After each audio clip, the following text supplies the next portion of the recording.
Соқыр күйші. Баяғы өткен заманда бір соқыр күйші болыпты. Ол халық арасында қобыз тартап күнелтіпті. Бір күні ел көп жиналған жерде күй тартып отырады.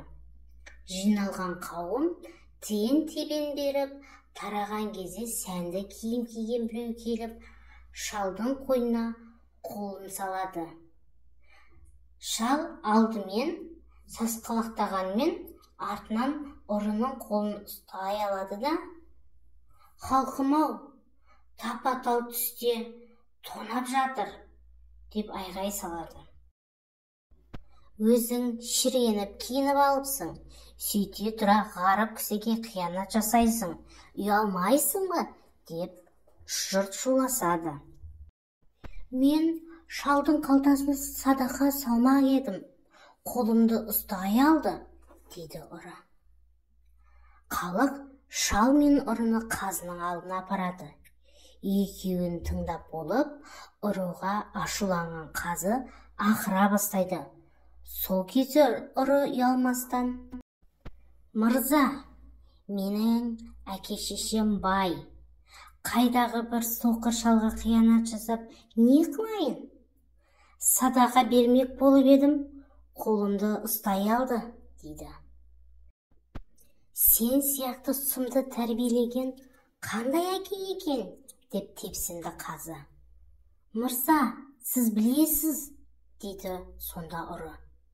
«Сенің әкеңді де дарға асқызамын», деп ақырады қазы. Ұры қазға көзін қысып қойып: «Әкемнің беті бұдыр, арқасы күдір, есімі 30 күміс», дейді.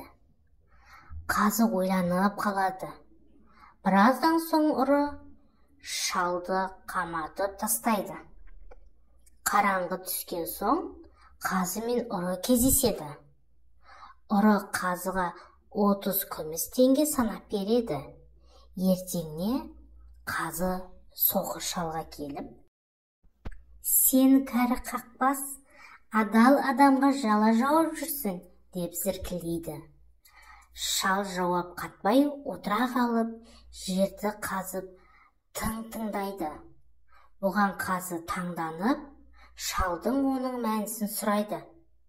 Шал басын көтеріп: «Кеше осы жерде әділет төрелік айтып еді.